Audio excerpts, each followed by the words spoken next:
I believe, at 770, and was sent to Kiev, where he has done an unbelievable job as initially the Chabad Shaliach to Kiev, and now the chief rabbi of Ukraine. And I'm fortunate enough to have watched the work that he has done. Truly amazing. As well, I have to say that while he's the chief rabbi of Israel, of Ukraine, I'm sorry, chief rabbi of Ukraine, his children have gone, several of them, and served in the military. He has one daughter that's serving right now in the border police, in the unit that you've seen the TV show Fauda, that it's based upon. He has truly done an amazing job uniting the community, soup kitchens, medical treatment.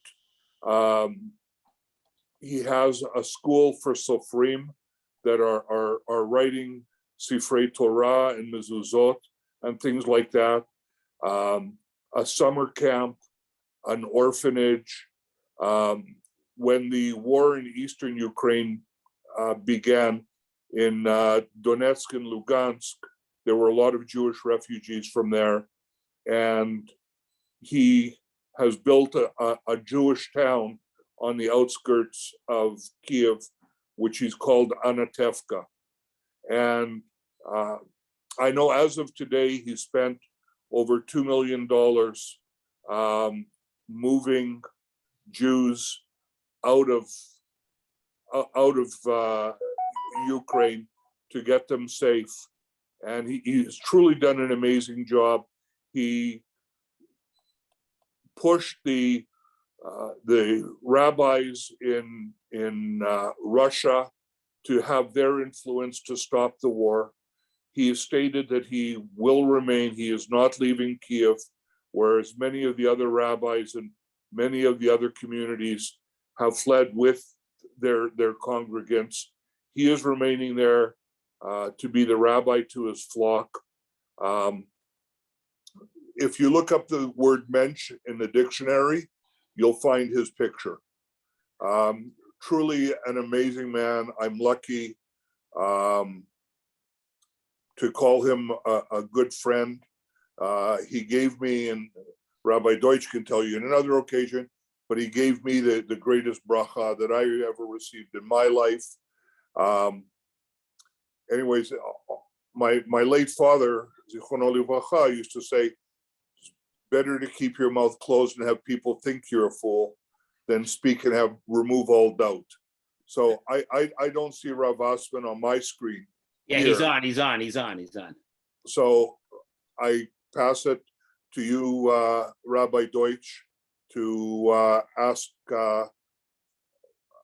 Rabbi Asman the important questions about how he's dealing with this war. He's a true hero of Israel.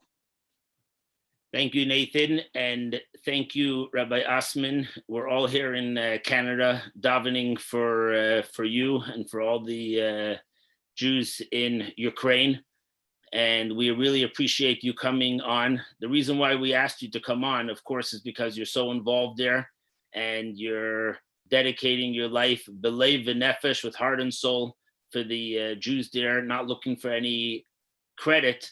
But in one of your last videos that you did, you actually spoke in English. So I said, oh, perfect. We could see if we could invite you on. All the other ones was in Russian and very fast, Hebrew. So this was important. We understand that it's the middle of the night there by you, but they say the galut, the exile, became so dark that we don't know the difference anymore from day and night. And so we really appreciate that you came on. Before you tell us what's going on there on the ground now with the war itself, maybe you could first tell us what Jewish life was in Ukraine, especially in Kiev, up until 3 weeks ago. Actually, I believe it's 3 weeks now exactly. We actually had 3 weeks ago a shliach from Sumy, Ukraine, Rabbi Levitansky. He came on and he spoke for our community. We had Rabbi Willem from Zhytomyr. But now we wanted to hear from you yourself there. You're in Kiev. But before you tell us what's going on in the war, tell us a little bit in 2 minutes what Yiddishkeit was like up until a few weeks ago.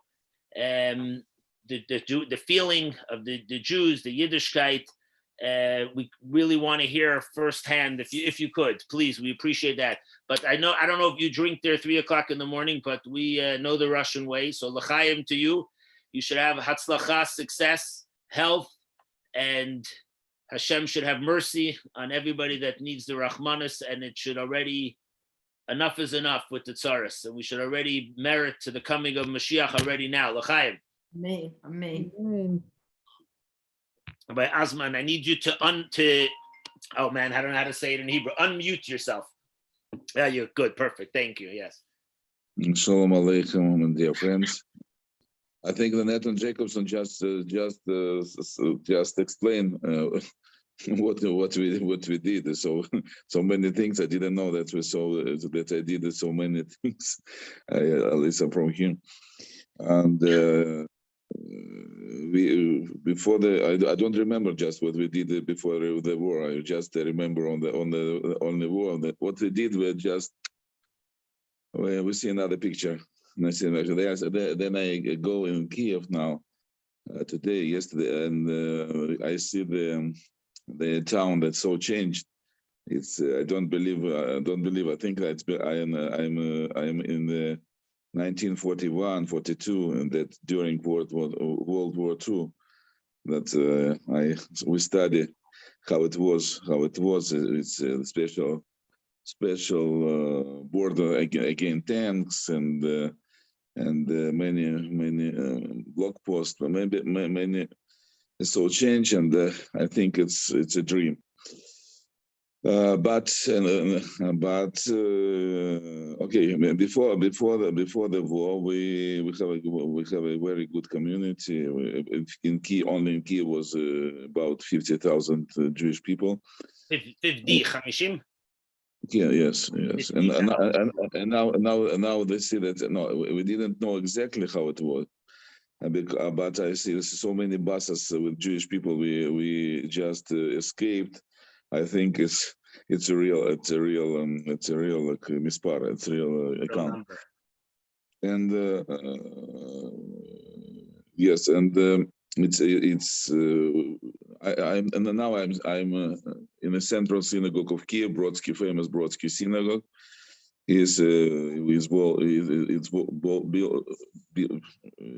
Famous sugar maker of Russian Empire, Lazar Brodsky, built it in 1898, and the communists closed it 1926, and we returned it in 1999, 96, 97.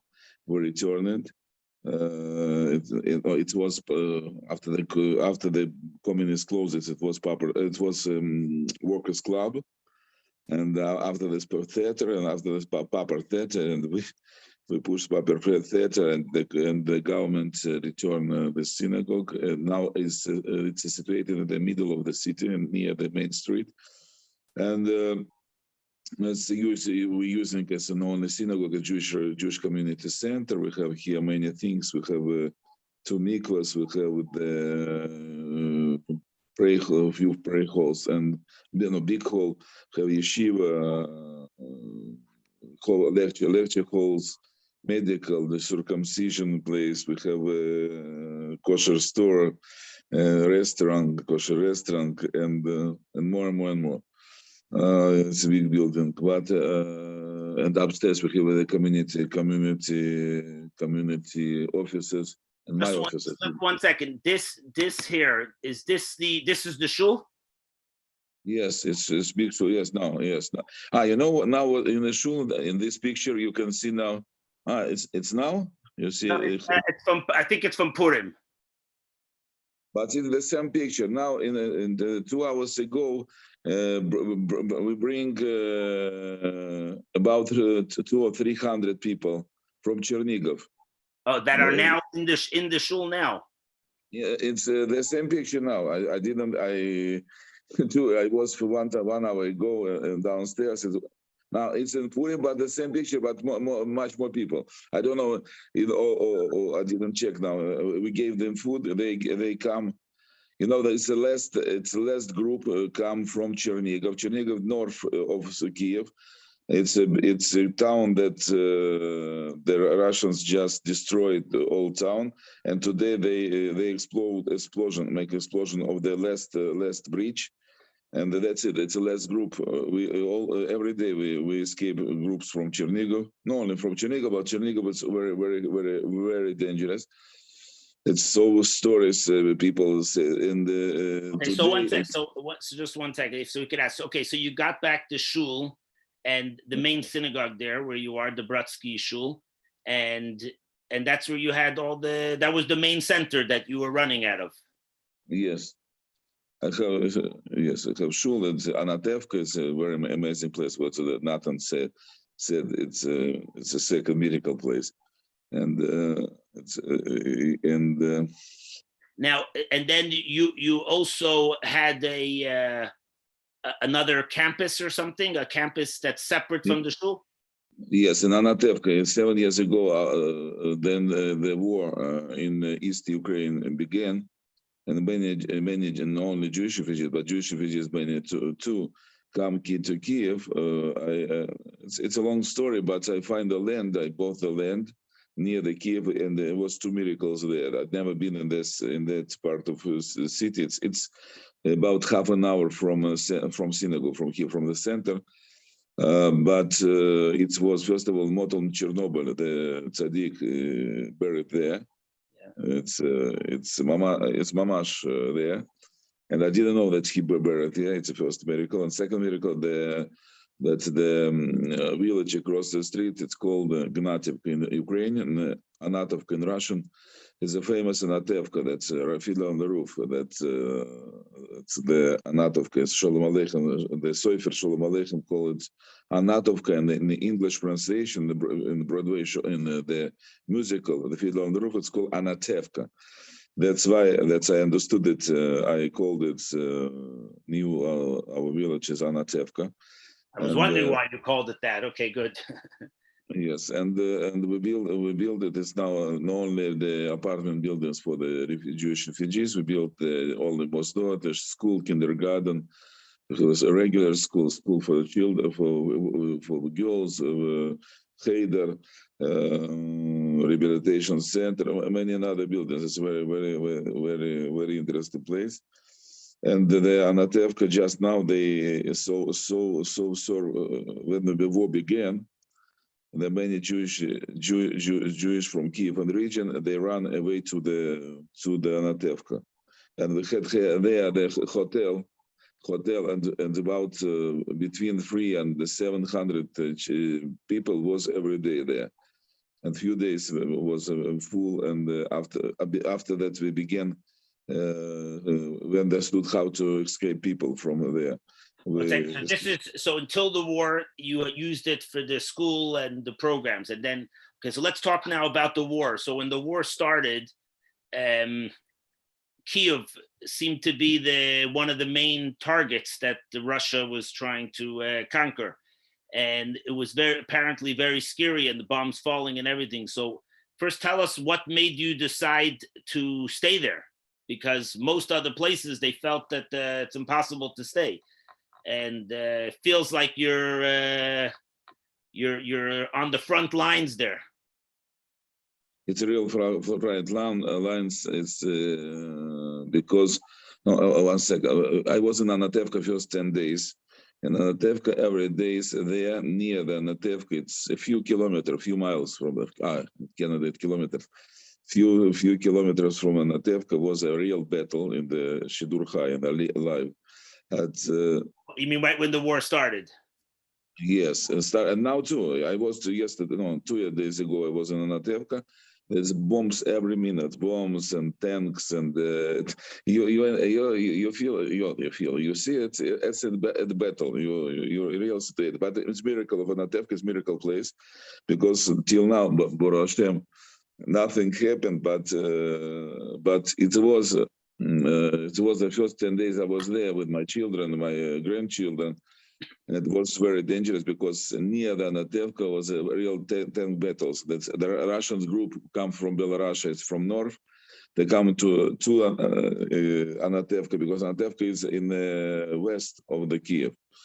Now the Russians just catch the central highway from Kiev to Poland, Kiev, Zhytomyr, Poland. It's there, but yesterday the Ukrainian army pushed them again. Every day it was this few towns near Kiev, the Irpin, Bucha, Gostomel, there the airport, the Air Force airport there.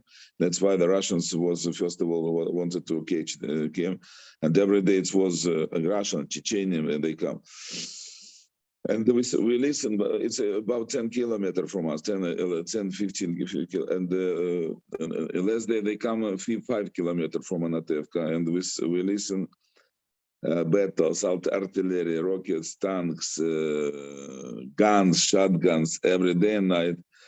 And we didn't know how to send people in the first day of the war. Didn't know how to send people. Afraid because in the roads we didn't know which roads the Russians they fight all this, and we didn't know which way to go. Everybody afraid to go. That's why when I send my children, well, I have small grandchildren. Until I sent it, I didn't eat few days because I couldn't eat because I was so nervous for them. Then I just send them. We send many groups, big groups, buses and private cars. I feel good, and now I feel very good. But then I saw the smaller children,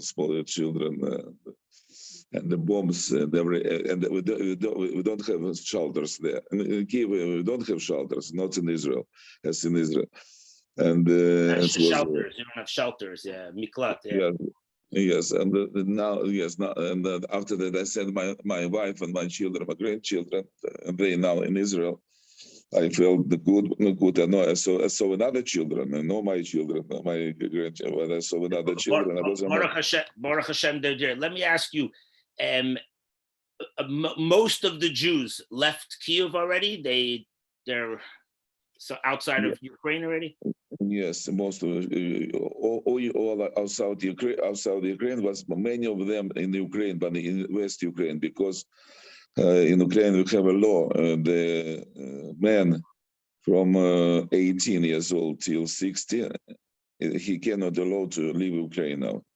In the first days, many of them left, the Jewish people, but now it's closed the border.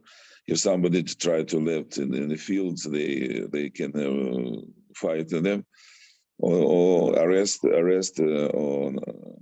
That's it. That's why it's some of them. It's many families lived in East Ukraine, West Ukraine, and but West Ukraine. But let West us ask Ukraine, you this. So you organized a lot of buses and vans, and now why do some Jews, you're there because you're trying to help everybody there, but why do other people want to stay there now? What's the logic that they want to stay? Logic, I understand you. No, most of the people didn't believe it till the last day. That's the war come inside their house. First of all, they're afraid to leave the house. They think after they will not come back because somebody will take it, and it's all they have. The people.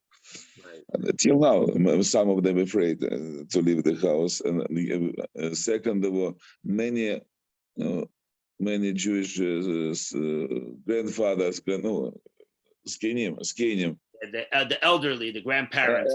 Elderly, that's lay. They cannot. They now lay alone because for example, somebody that was ill or was elderly, and they have somebody that assists them.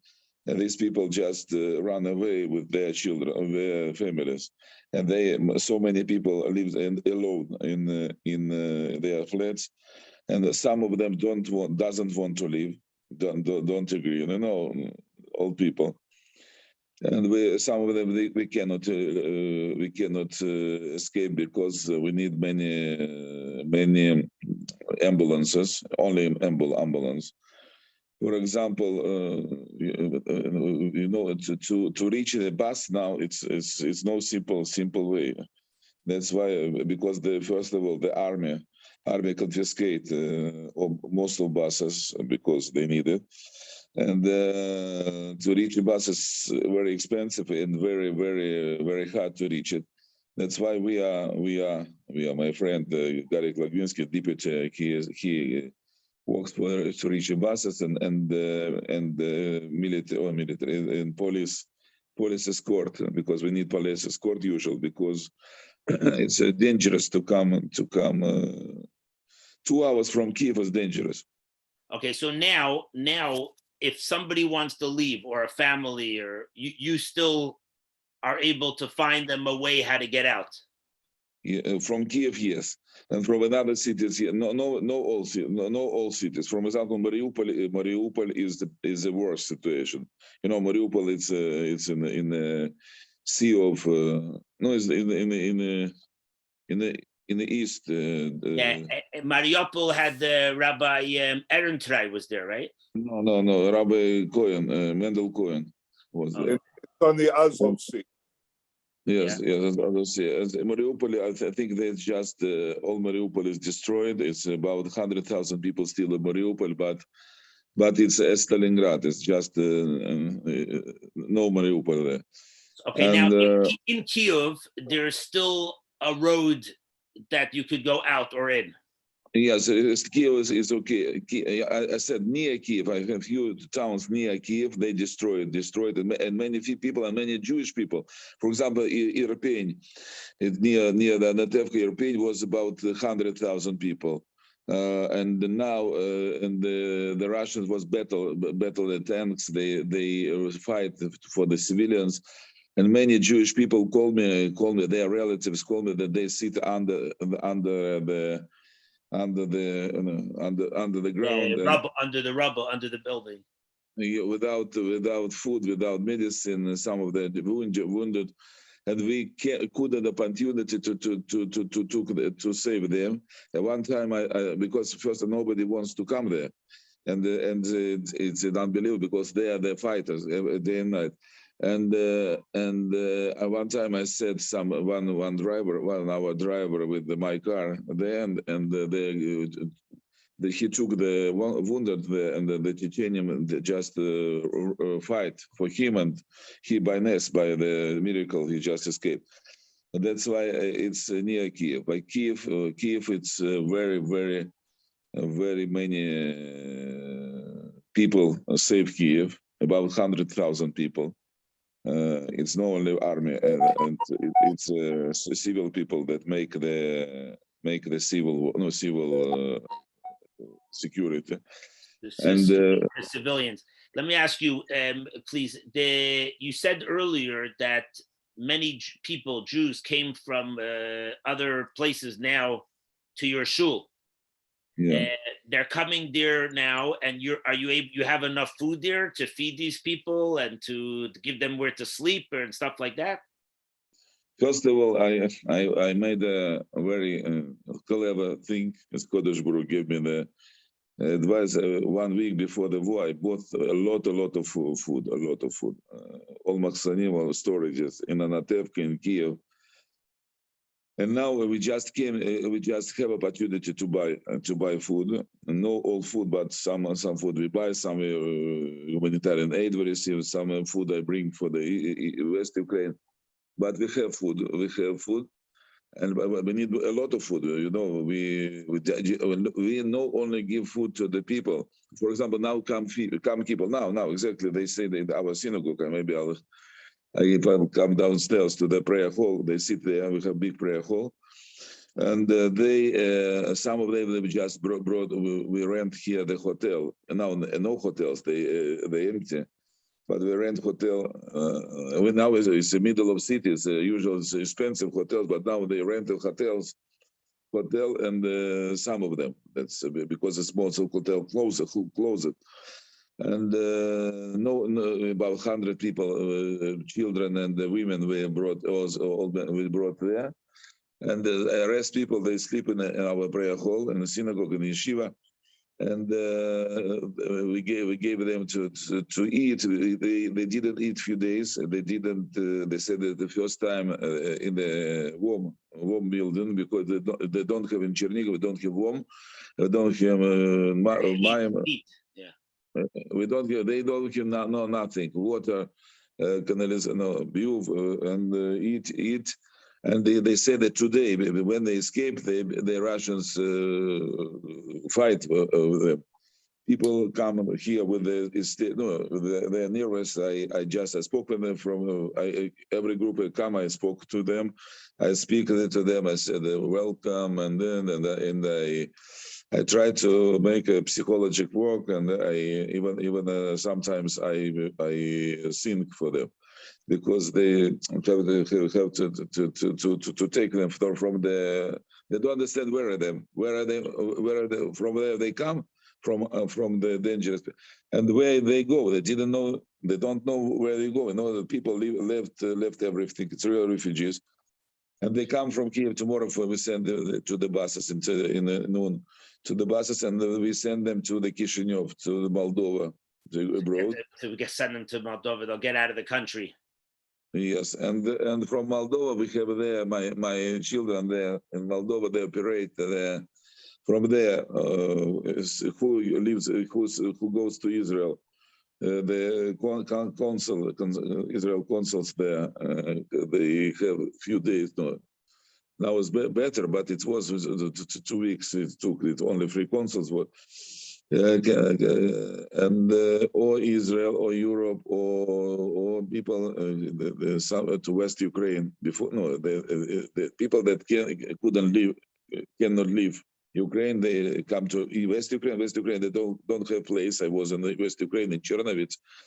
It's in only there live now P3, 3 times more people that was before the war, and even to put mizron and to put the matras, they don't have places there. Right, it's all full, Right. Let me ask you this: before the war in Russia, there was like 15 soldiers. They went to the city of Lubavitch to go pray there.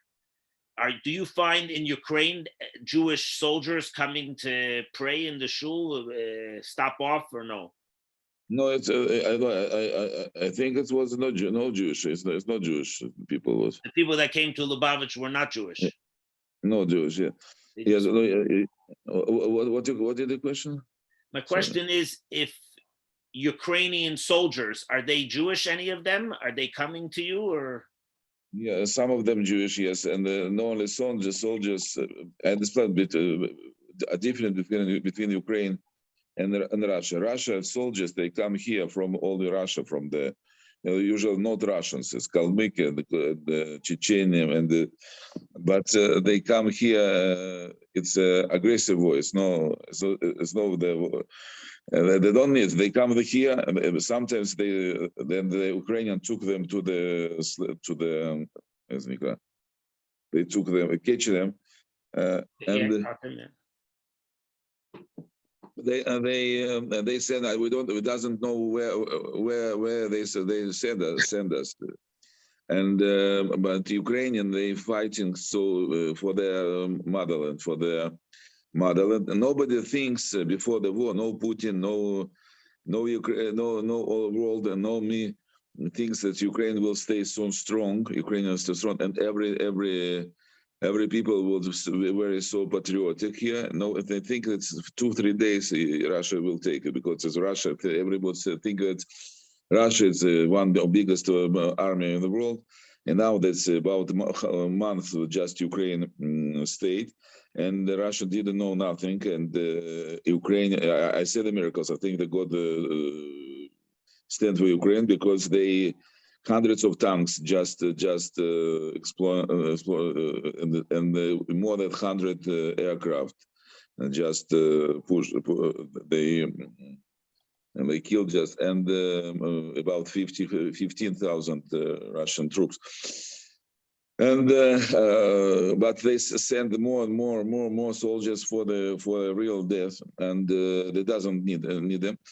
And the Ukrainian very patriotic, very moral here. And the thing, Putin made a very good thing. One good thing, he unites all Ukraine, all the Ukrainians and Jewish people here, and all the world. He united the whole West like never before. Yeah. All the West, and this with all world. I think it's his all the friends. It's North Korea and Iran and Hamas, Hezbollah, Syria. That's it. All the rest world is for a lie. That's why. But I hear. You ask me why I'm here. That's why. Yeah, I want to know why are you there? Why did you stay if it's so dangerous to stay?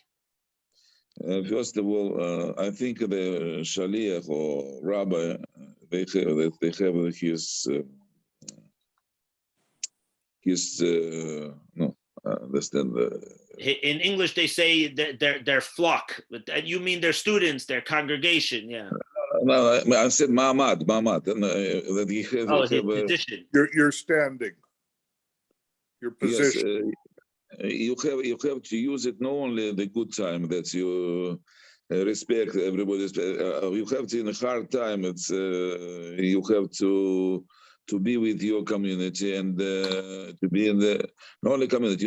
You know after now my Facebook, my Telegram, millions of people see it because I had a new every day. I said new words.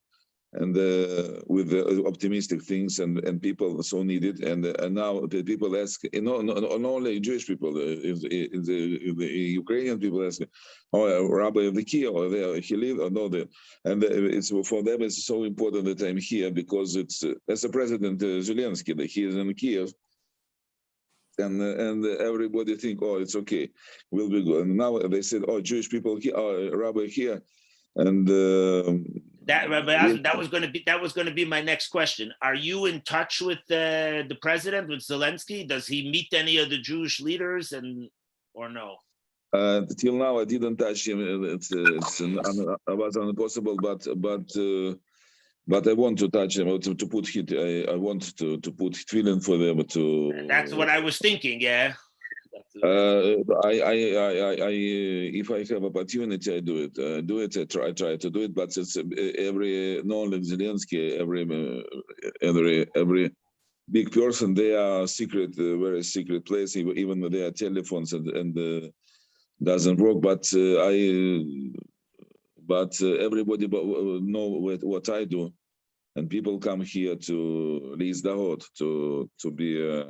Proud and people so I think it's Kiddush Hashem to know that the Ukrainian people see that Jewish people don't leave them in the hard time, and I think I Russian speaking. I was born in Leningrad in Russia. That's why I in the first day in the war when I saw the mess what the Russian army make a crime of war crime. I didn't believe them, but still I want to see by my eyes and so many witnesses. I by myself I do the videos from Kiev. I'm interview the people because what the Putin said. We come to escape people here from the Nazis, from Nazis. For Russians, Ukrainians, and Jewish people, and what do they do? For example, it's crazy. I think they do that the Nazis do. They become escape.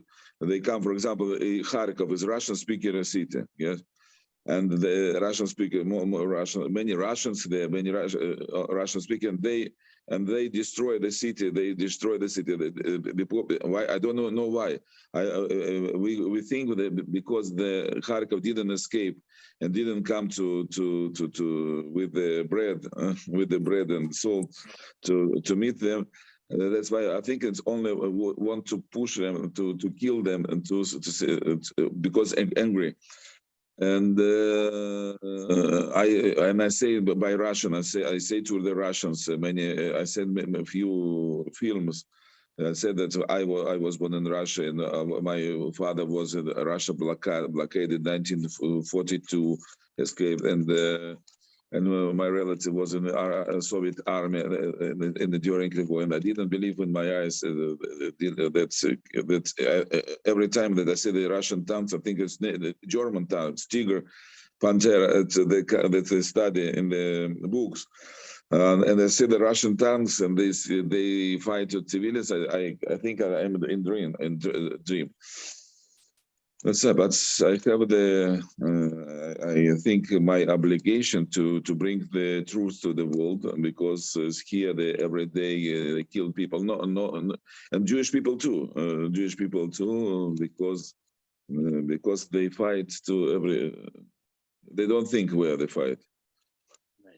Let us ask you this: from all the people that you met that came from all these other places where they were so scared and there was bombs, tell us something of maybe one story of a family or somebody that came to you and how you gave them chizuk, encouragement, how you could help them in such a time, besides giving them the food, but mentally, how you could give them. They're coming from a war into another place where there's war. So first of all, every mishpocha that lived here, leave our synagogue, they said no. Most of them said me, "Thank you very much. We never forget what we received here," because it's usual. No one story. It's many stories, the same stories. But I tell you one story. For example, this Shabbos was here the correspondent of Washington Post. He just make an article. I don't know. Yesterday was an article in Washington the Post. representative of the newspaper. Yes, it was Jewish people. One woman and two men. And three of them was Jewish people. And they saw, because in the middle in the Shabbat, in the Erev Shabbos, after the prayer, there come about 300 people from Chernigov too, escaped, and they come to synagogue, and we gave them food, give them to sleep, and and after tomorrow we gave them food, and we was involved many people. Some of them was needed a doctor. We helped them all, and they saw by their eyes, and they make videos in Shabbos, not in Shabbos, but they did it. And this was.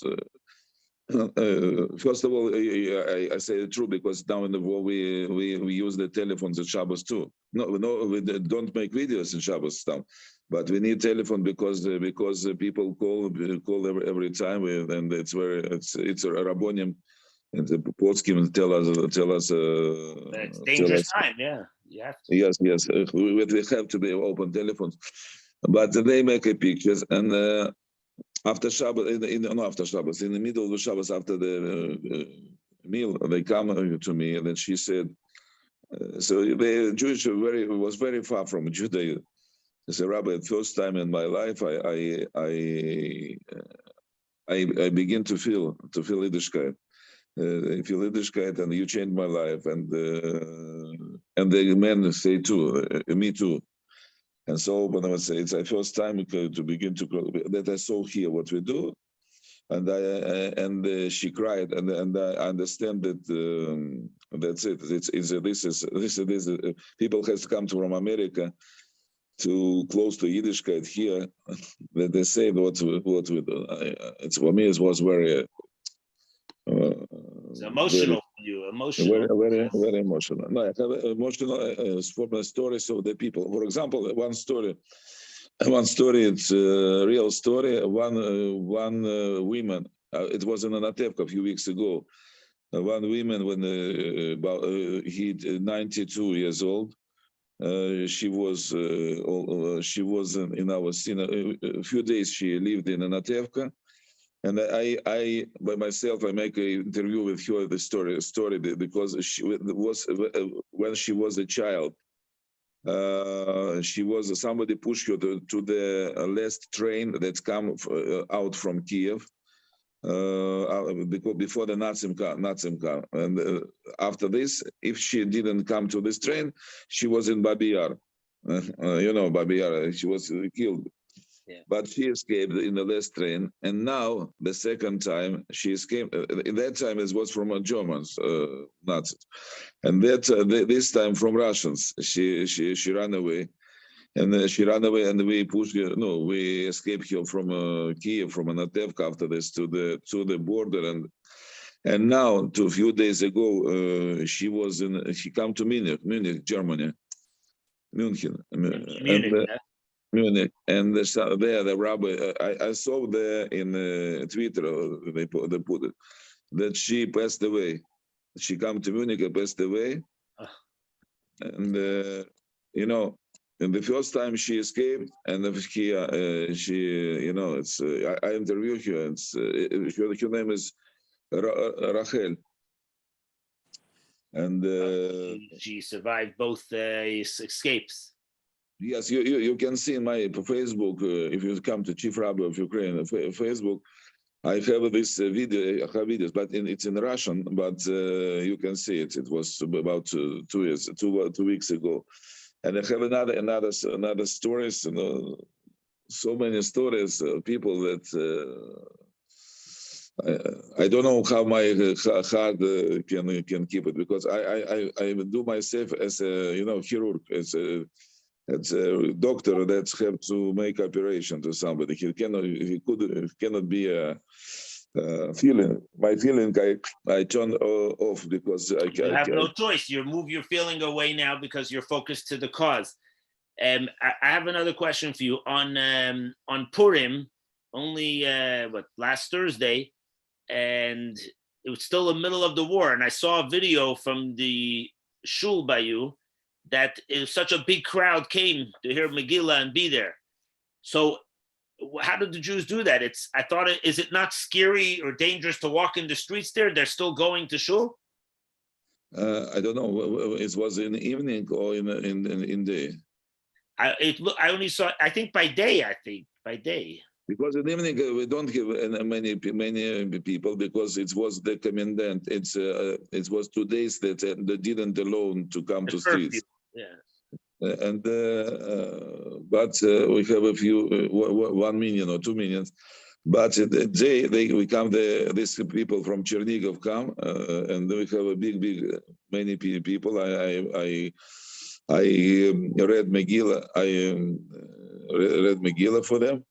And after this, I give the money. Each one, I give the no. Yes, I give the. I saw that was beautiful. So in general, are people scared to walk in the streets now in Kiev, or depends when? No, now from 7 o'clock in the evening till from 8 o'clock in the evening till 7 in the morning, it's impossible to go in the streets. If they go to streets, they can fight for you, because many groups of diversantes, group of Michablim, I don't know. Terrorists, saboteurs.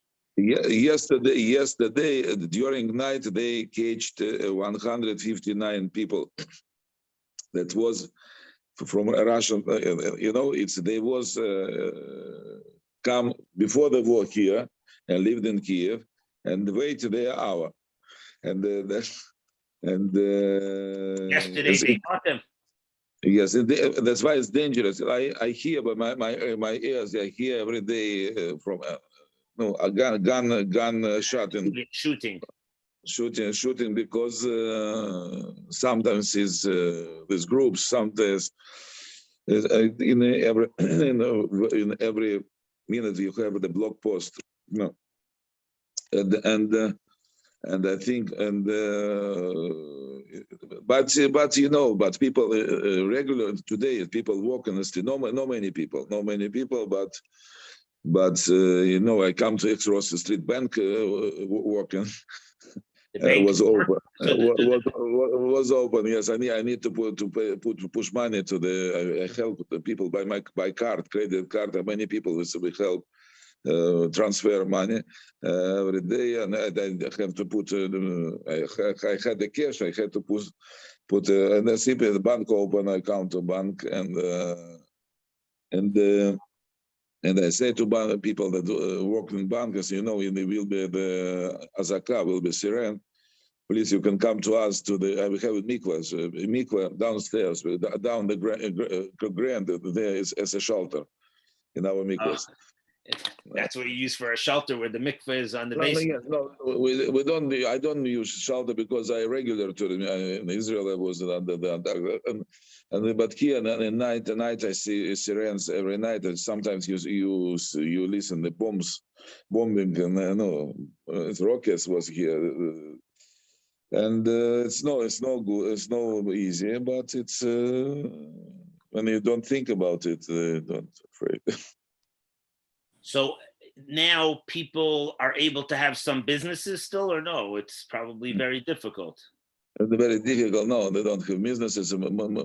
Many people come to the defend Ukraine. I saw here so many. I met people, even Jewish people, that was pro-Russians. They saw Russian television before the war. The pro-Russians, and they were a zombie. I spoke with them. They don't understand what I say. But after the war, they changed. That is so by the eyes what's happened here. They changed their mind and go to defend the country. And I'm not usual what happened here, because sometimes the pharmacy open, but no many what to buy. Rabbi Asman, maybe you could tell us, for us, we live in Canada, and for us, we only know what's going on from speaking to people like you, or listening or hearing. What's your message for us? What could we do to be there to help you and the Jews there and everybody? First of all, the war that changed my mind. Not only many people changed my mind. That money, it's not just more important. One story, small story. One rich guy, nothing knows him, called me. He said me, take my Mercedes 600 with the armored, bulletproof. Yes, it cost. I don't know how much it cost. Maybe $500,000, maybe more. Take it for you. And I said, I don't need it because it's to buy the gas now. It's problem. And one woman leave me the small car with electric car. And I took it because he didn't take it because it's 150 kilometers. She can't drive. She can't drive through the border with it. Yes, and because if you have a car, you don't have enough gas for the 300 kilometers. You cannot go by car, only by bus. And but when we send the buses, many cars go with buses, private car, because with the police, special ways per corridor. And I tell, I need this small car, electric car, more than the big expensive car, because it was probably problem. Now it's better to buy the gas, and. And I didn't take it. I don't need it, And people say, "Why? Why don't they?" But we don't need it. Why? And something that was expensive at that time, now it's no expensive. For example, yes, another things that's now expensive. No. Right. The Mercedes you don't need, but the little car that's electric you could use. Yeah. Yes. First of all, I think it's my mind is Mashiach. It's much real Mashiach time. I think it's maybe Gog Magog war, and in Mitzafon Tefatah Hara, it's real. I think it's something happened here. Wow. Under it's amazing. It's not understand, and I think to help us, it's first of all to pray, and second to be united, Jewish people. I think the war is united Jewish people too. So many people call me every day, and to help, to Yidud, to encourage. Yes, and even people that we didn't was in good connection. We begin a friends. It's a connect Jewish people, so friendly, and yes, and if somebody wants to help us material, because every day I spend a lot of money for the buses, for the help, for the security, for this. It's so many. Okay. Okay. Listen, if anybody wants to send money for your operation there, they could send it through Chabad there, and I'll get it to you. But before we go, I know it's the middle of the night there. Just give us maybe 3-4 more minutes. Could you share with us something special of your relationship with the Rebbe, something with the Rebbe that inspired you, that you wanted to become the rabbi there, the chief rabbi, the shliach there in Kiev? What made that, something that he said or something, a communication that you had that gave you that inspiration? Maybe you could share with us that. You told me now, I think, first of all, my first the first time I met Rebbe, it was 1987 that I leave the Soviet Union. We lived to Eretz Yisrael, and after this, in 1 month, the Isaac Kogan took me to the Rebbe, and Professor Branimir, he explained who am I that I come to from. I was 20 years old, and the Rebbe said in Russian to me, "Мы все будем товарищи в партии хасидов все выше и выше." I explained. It's a special thing that nobody from Hasidim didn't understand what Rebbe meant. We all will be товарищи, it's comrades. Friends. Comrades. And we in party of Hasidim, Rebbe smiled because it was Soviet Union. Товарищи, party, товарищ, it was a friend, it's a communist called товарищ.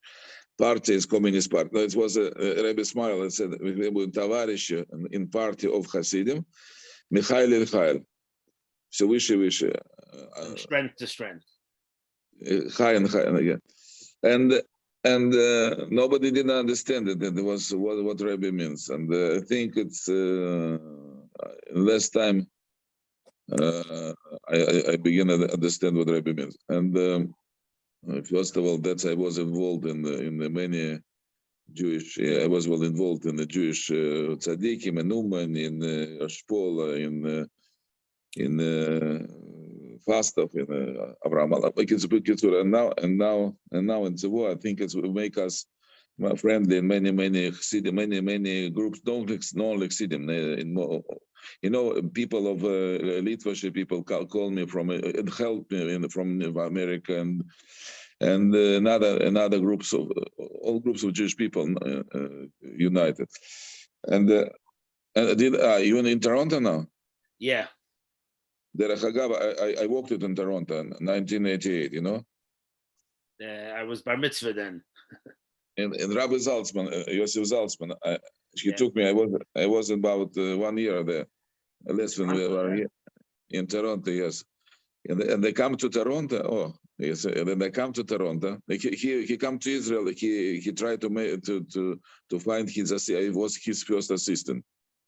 Rabbi Zaltzman. Yeah.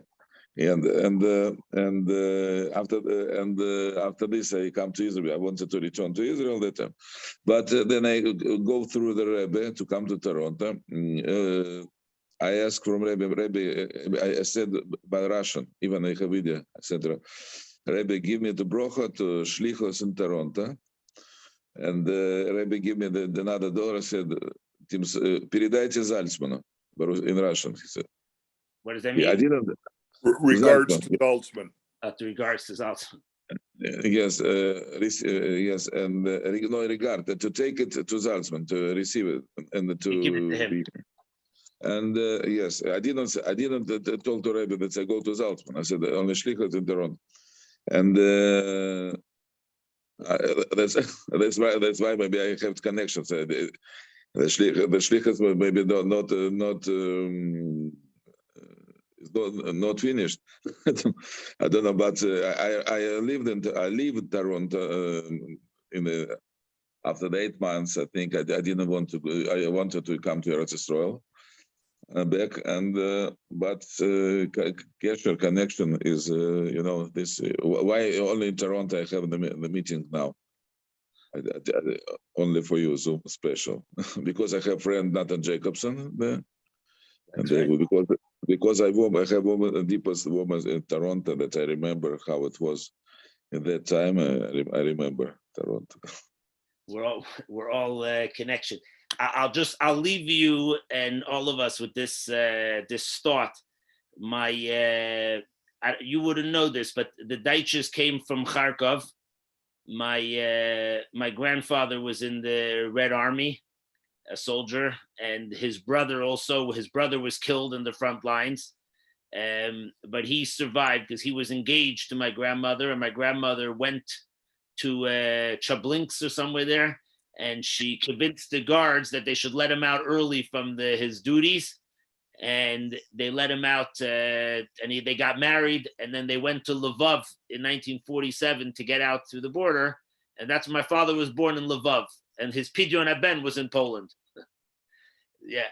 So, but I just want to tell you this, that he died young when he was 51 years old in New York, and then my grandmother went on Yechidus, a private audience to the Rebbe, right before my father got married.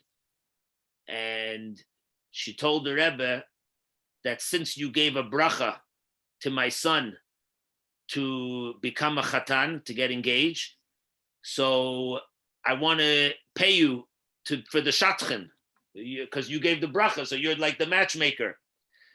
So the Rebbe said, it got very serious, and he said to my grandmother that to pay for the shatchanus, because you have to pay the matchmaker, he said to pay for the shatchanus would be if you would be happy. You'd be besimcha, because she was very depressed. Her husband died not too long before. So she told the Rebbe, how is it possible to be besimcha when I lost my husband and life is so miserable now? How could I be besimcha? And the Rebbe said to her like this, he said, if you will have bitachon, you'll have trust in Hashem, then you'll be besimcha.